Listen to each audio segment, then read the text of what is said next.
নমস্কার বন্ধুরা, আমার পাকঘরে সবাইকে স্বাগত জানাই। আশা করি তোমরা সবাই খুব ভালো আছো। আমিও খুব ভালো আছি। আজকে আমি তোমাদের সঙ্গে যে রেসিপিটা নিয়ে চলে এসেছি, সেই রেসিপিটা হলো দুধ পুলি। হ্যাঁ, এবারে আর চাল গুঁড়ির নয়, কোনো ময়দারও নয়, নিয়ে এসেছি সুজির দুধ পুলি নিয়ে। নরম তুলতুলে এই সুজির দুধ পুলি একবার খেলে বারবার বানাতে ইচ্ছা করবে। তাহলে চলো আমি কেমন করে সুজি দিয়ে দুধ পুলি বানিয়েছি সেটাই তোমাদের সঙ্গে আজকে শেয়ার করব। এখানে আমি প্রথমেই নেব দুধ আর সুজি, যে দুটো মেন উপকরণ সেগুলো নিয়ে নিয়েছি। আর নিয়েছি অনেকটা পরিমাণের দুধ, মানে 1 লিটার দুধ আমি এখানে নিয়েছি। তোমরা তোমাদের পছন্দ মতো কতটা দুধ নেবে বাড়িয়ে কমিয়ে সেটা নিতে পারো। প্রথমেই সুজিগুলো, সেটা মোটা দানার সুজি হোক বা বা গুঁড়ো দানার সুজিই হোক, খুব ভালো করে মিক্সিতে পেস্ট করে নিলেই কিন্তু চাল গুঁড়ির মতো হয়ে যাবে। এবারে আমি প্রথমেই কী করব, একটা যে সুজির প্যাকেট, সেই সুজির প্যাকেটটা প্রথমে 1 প্যাকেট নিয়ে নিচ্ছি মিক্সির মধ্যে গুঁড়ো করে বোলের মধ্যে ঢেলে নিলাম। তারপরে সেকেন্ড প্যাকেটটাও আমি নিয়ে গুঁড়ো করে নিয়েছি। আমার 2 প্যাকেট সুজি এখানে লেগেছে। এবারে আমি ফ্রাই প্যান বসিয়ে দিয়েছি আর তাতে ঘি দিয়ে দিলাম 2 চামচের মতো।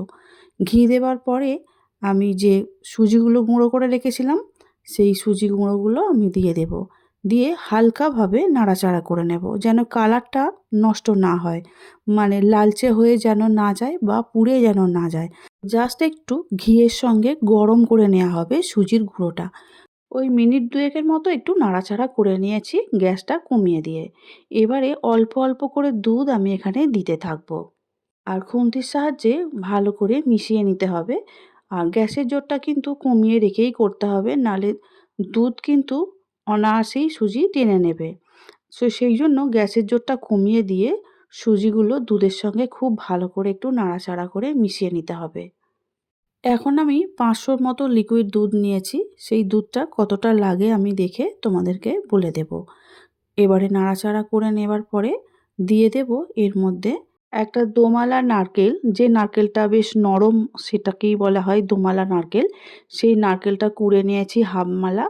সেই নারকেল কোড়াটা আমি এর মধ্যে দিয়ে দেব, সুজি আর দুধের মধ্যে দিয়ে দেব। দিয়ে দিলাম পুরো নারকেল কুড়োটাই। এবারে দেওয়ার পরে আবারও ভালো করে একটু নাড়াচাড়া করে মিশিয়ে নেব। এদিকে মেশাতে মেশাতেই দেখতেই পাচ্ছ দুধটা কিন্তু অনেকটাই শুকনো হয়ে গেছে।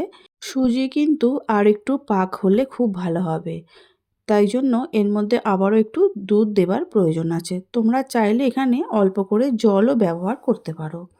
এখন দইয়ের মধ্যে সুন্দর মিষ্টি ভাবটা আসার জন্য অল্প করে একটু চিনি দিয়ে দিচ্ছি, ওই 4 চামচের মতো চিনি এর মধ্যে দিয়ে দিচ্ছি। তারপরে গুঁড়ো দুধ আমি এখানে দিয়ে দেব আরও 4 চামচের মতো। গুঁড়ো দুধটা একটু বেশি করে দিলে টেস্টটা আরেকটু ভালো হয়। সেটা তোমরা তোমাদের পছন্দ মতোই দেবে কতটা দিতে হবে। আমি এখানে 4 চামচ দিয়েছি। তারপরে আবারও একটু লিকুইড দুধ দিয়ে দিচ্ছি। এইভাবে নাড়াচাড়া করে নিয়ে সুন্দর করে একটা ডো আমাদের বানিয়ে নিতে হবে পিঠেগুলো বানানোর জন্য। আবারও বলছি, গ্যাসের জোরটা একেবারে লোতে রেখেই কিন্তু কাজটা পুরোটা করতে হবে। এখন দেখতেই পাচ্ছ সুন্দরভাবে হয়ে এসেছে, আর একটু দুধটা কমে গেলেই কিন্তু ডোটা ভালোভাবেই হয়ে যাবে। গ্যাসের জোরটা এবারে কিন্তু আমি একদম অফ করে দেব। দিয়ে কিছুক্ষণ পর রেস্টে রেখে দিলেই গরম ভাবটা কেটে যাবে। তারপরে কিন্তু হাত দিয়ে অনায়াসেই তৈরি করা যাবে। আবারও গ্যাসটা জ্বেলে দিলাম।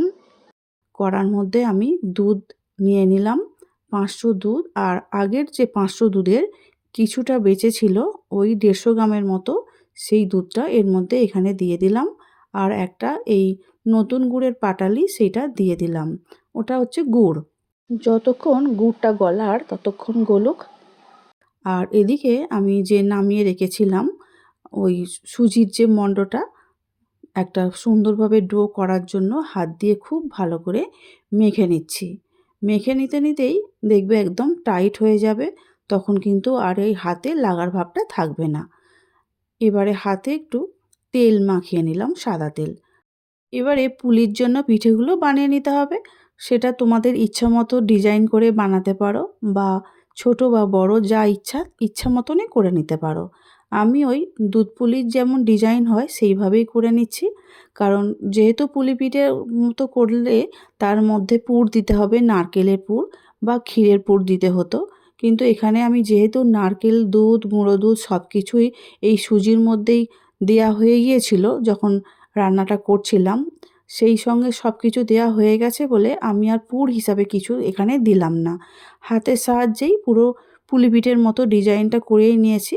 দেখতে পাচ্ছ আমার সমস্ত পিঠেগুলো কিন্তু দুধ পুলির জন্য রেডি হয়ে গেছে। আর ওইদিকে কিন্তু দুধের মধ্যে যে গুড় দিয়েছিলাম, নতুন গুড়ের পাটালিটা, ওটাও কিন্তু সম্পূর্ণভাবে গলে গেছে। গলে যাওয়ার ফলে দুধ আর গুড়ের সংমিশ্রণে কালারটা কিন্তু অনেক সুন্দর হয়েছে আর গন্ধটা কিন্তু দারুণ হয়েছে। এবারে গ্যাসের জোরটা কমিয়ে দিয়েছি, দেওয়ার পরে 2-4টে করে পিঠে দিতে থাকবো আর খুন্তি দিয়ে একটু নাড়িয়ে দিতে হবে। না হলে আমি যদি সব একসঙ্গে ঢেলে দিই, যদি জমে যায় সেটা কিন্তু খেতে ভালো হবে না, আর সেটা একেবারেই ভালো হবে না। সেই জন্য আমি অল্প অল্প করে দিয়েছি আর খুন্তির সাহায্যে একটু নাড়াচাড়া করে নিয়েছি।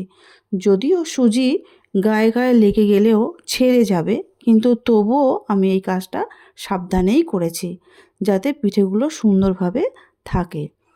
এবারে নাড়াচাড়া করে দেখতেই পাচ্ছ সমস্ত পিঠেগুলো আমি 2 থেকে 3 মিনিট খুব ভালো করে ফুটিয়ে নিলাম।